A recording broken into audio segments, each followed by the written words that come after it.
வணக்கம். இன்றைக்கி நம்ம பார்க்க போகிற வீடியோ தொகுப்பு என்னன்னு பார்த்தீங்கன்னா, நம்ம விரும்பின நபரை எப்படி 1 மணி நேரத்தில் வசியம் பண்ணுறது அப்படின்ற முறையை பற்றி தான் நம்ம இந்த வீடியோவில் பார்க்க போகிறோம். அதுக்கு முன்னாடி நம்ம சேனல் இன்னும் சப்ஸ்கிரைப் பண்ணாதவங்க சப்ஸ்கிரைப் பண்ணிக்கோங்க. கூட வர பெல் சிம்பிளையும் ஆல்ன்றதை ப்ரெஸ் பண்ணிக்கோங்க. அப்போ தான் நான் போடுற வீடியோ உங்களுக்கு உடனே நோட்டிஃபிகேஷனாக வரும். இப்போ வாங்க வீடியோக்குள்ளே போகலாம். இந்த மந்திரம் பார்த்திங்கன்னா காளியை வச்சு பண்ணக்கூடிய ஒரு தாந்திரிக முறை. இந்த முறையில் எதுவும் பின் விளைவுகள் இருக்கா அப்படின்னு பார்த்திங்கன்னா கண்டிப்பாக இருக்குது. எல்லாருக்கும் இல்லை, ஒரு 100க்கு ஒரு 20% பேர்களுக்கு மட்டும் பின் விளைவுகள் இருக்குது. இப்போது நீங்கள் ஒருத்தவங்களுக்கு வசியம் பண்ணுறீங்க அப்படின்னா, இப்போ ஒரு ஆண் இன்னொரு பெண்ணுக்கு வசியம் பண்ணுறாங்க அப்படின்னா, அந்த பெண்ணுக்கு ஒரு சில பேருக்கு கொஞ்சம் சுய நினைவு இல்லாமல் இருப்பாங்க. கொஞ்சம் பித்து பிடிச்சது போல் கொஞ்சம் அமைதியாகவே இருப்பாங்க. மற்றபடி இந்த வசியத்தில் எந்த ஒரு பின் விளைவுகளும் இல்லை. இந்த வசியத்தை யார் யார் பிரயோகம் பண்ணலாம் அப்படின்னா, கணவன் மனைவிக்குள்ளே பிரயோகம் பண்ணிக்கலாம். கணவன் மனைவி விட்டுட்டு போயிட்டாங்க, அப்படி இல்லைனா மனைவி கணவன் விட்டுட்டு போயிட்டாங்க அப்படின்றவங்க பிரயோகம் பண்ணலாம். அப்படி இல்லைன்னா உண்மையாக காதலித்து பிரிஞ்சு போனவங்க இந்த முறையை பிரயோகம் பண்ணலாம். மற்றபடி யாரும் இந்த வசியத்தை தவறான முறைக்கு பிரயோகம் பண்ணாதீங்க. வசிய முறை பார்த்திங்கன்னா ஒரு காலத்துக்கு வேலை செய்யும். அதுபோல் யாருக்கும் ஏவல் பண்ணுறீங்க அப்படின்னா அது பார்த்திங்கன்னா அவங்களோட உயிர் இருக்கிற வரையும் இந்த ஏவலானது பின்தொடரும். இந்த முறையை நீங்கள் என்றைக்கு பண்ணணும்னு பார்த்திங்கன்னா அமாவாசை நாட்களில் பண்ணுங்கள். அப்படி இல்லைன்னா பௌர்ணமி நாட்களில் பண்ணுங்கள். அப்படி இல்லைன்னா உங்களோட பிறந்த நட்சத்திரம் வரக்கூடிய அந்த நாளில் அந்த நேரத்தில் பண்ணுங்கள்.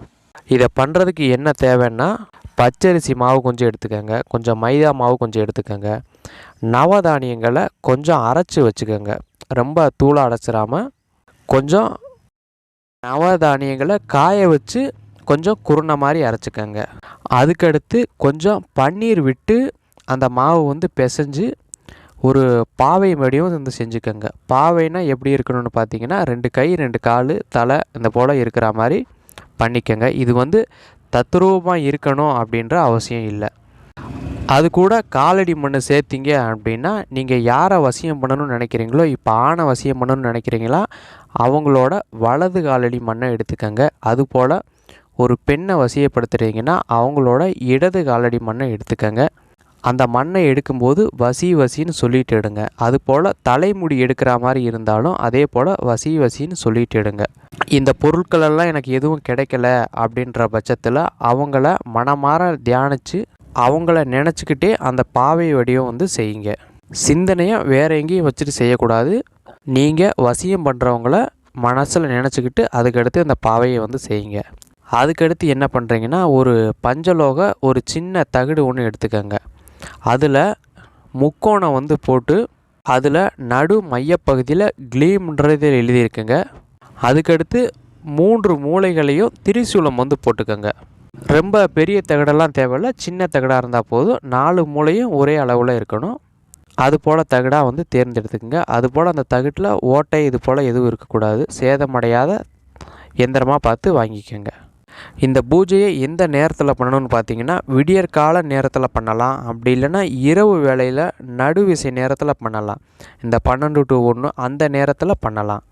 இந்த பாவையை கிழக்கு திசையை நோக்கி வைங்க. இது போல் வசிய வேலைக்கெல்லாம் பார்த்தீங்கன்னா கிழக்கு திசையை நோக்கி தான் பாவையை வைக்கணும். உங்கள் வீட்டில் காளி படம் இருந்துச்சு அப்படின்னா அந்த படத்துக்கு ஒரு நெய் தீபம் ஒன்று ஏற்றுங்க. அப்படி ஒரு சில பேர்த்து வீட்டில் காளி படம் இல்லை அப்படின்னா ஒரு நெய் தீபம் ஏற்றி காளியை மனமாற வணங்கிக்கோங்க. மந்திர உரு பார்த்தீங்கன்னா ஸ்க்ரீனில் கொடுத்துருக்குறேன். இதை மொத்தம் 1008 உரு நீங்கள் கொடுக்கணும். கொடுத்து முடித்ததுக்கு அப்புறமா என்ன பண்ணுறீங்கன்னா, அந்த தலைப்பகுதியை ஏதாவது ஒரு கத்தி இது போல் வச்சு லேசாக கீறி இந்த எந்திரத்தை உள்புறமாக சுருட்டி உள்ளே வச்சுருங்க. வச்சு நல்லா தெரியாத போல் மூடி விட்ருங்க. அதுக்கடுத்து அந்த பாவையை என்ன பண்ணுறீங்க அப்படின்னா, ஒரு மண் களையத்தை வாங்கிட்டு அதுக்குள்ளே வச்சு அதோட வாய்ப்பகுதியை கருப்பு துணியால் கட்டுங்க. அப்படின்னா சிகப்பு துணியால் கட்டுங்க. இது எதுவும் கிடைக்கலன்னா அந்த மண் பாத்திர கடையிலே கேட்டிங்கன்னா அதுக்கு மூடி ஒன்று, அந்த வாயை கட்டுற மாதிரி மூடி ஒன்று இருக்கும். அதை வேணால் வாங்கி மேலே வச்சு மூடி மயானத்தில் கொண்டு போய் கிழக்கு திசையில் புதைச்சிருங்க. அப்படி புதைச்சிட்டிங்க அப்படின்னா நீங்கள் எப்போ புதைச்சிங்களோ அப்பையிலேருந்தே இந்த வசியமானது வேலை செய்ய ஆரம்பிச்சிடும். உங்களை பற்றின சிந்தனைகள் அவங்களுக்கு வந்துக்கிட்டே இருக்கும். அந்த எந்திர முக்கோணம் பார்த்திங்கன்னா கீழ் நோக்கி இருப்பது போல் பார்த்துக்கங்க, உங்களை நோக்கி இருப்பது போல் பார்த்துக்கங்க. முக்கோணம் வந்து மேல் நோக்கி போகக்கூடாது, முக்கோணம் வந்து கீழ் நோக்கி தான் இருக்கணும். அதில் தான் க்ளீம்ன்ற அச்சாரத்தை எழுதணும். நீங்கள் இதே முறையை பயன்படுத்தி கொஞ்சம் மந்திரத்தை மட்டும் கொஞ்சம் மாறலாக்கி எதிரியோட வாயவும் கட்டலாம். அதுபோல் எதிரிக்கு வேறு எது தெய்வங்கள் வந்து துணையாக இருக்குது அப்படின்னா அந்த தெய்வத்தை கூட விரட்டலாம். உங்கள் வீட்டில் காளிப்படம் இருந்துச்சு அப்படின்னா அதுக்கு வந்து செவ்வரளி பூவால் அர்ச்சனை பண்ணுங்கள். மற்றபடி இந்த பூஜைக்கு எந்த விதமான படையல்களும் எதுவும் இல்லை. அதுபோல் மயானத்துக்குள்ளே போகிறீங்க அப்படின்னா பகலாக இருந்தாலும் சரி இரவாக இருந்தாலும் சரி கொஞ்சம் யாரும் தெரியாத அளவுக்கு கொஞ்சம் விடியற்கால நேரத்தில் போயிருங்க. அப்படி இல்லைன்னா சாயங்காலம் பொழுது மசங்கிற நேரம் இந்த நேரத்தில் உள்ளே போங்க. அப்படி போகிறப்ப என்ன பண்ணுறீங்கன்னா ஒரு கற்பூரத்தை ஒன்று கொளுத்தி ஒரு எலுமிச்சங்கனியை 2 அறுத்து 2 பக்கமும் குங்குமம் தடவி பக்கத்தில் வச்சுட்டு அங்கே இருக்கக்கூடிய சகல துர்தேவதைகளையும் வணங்கின பிறகு கொண்டு போய் புதைங்க. உங்களுக்கு நல்ல பலன் அளிக்கும். இது பார்த்திங்கன்னா ரொம்ப ஒரு பவர்ஃபுல்லான முறை, செய்யறதுக்கும் ரொம்ப ஒரு சுலபமான ஒரு முறை. இதை வந்து மாந்திரிகர் தான் பண்ணணும் அப்படின்னு இல்லை, யார் வேணாலும் இதை வந்து முயற்சி பண்ணலாம். இது போல் எதிரி வாயை கட்டணும் அப்படின்னா அது வந்து நம்மளை வந்து தொடர்பு கொள்ளுங்கள், நான் வந்து பண்ணித்தரேன். இந்த வீடியோவில் உங்களுக்கு வேறு எதுவும் சந்தேகம் இருந்துச்சுன்னா கீழே இருக்கிற கமெண்ட் பாக்ஸில் கேளுங்க. நன்றி, வணக்கம்.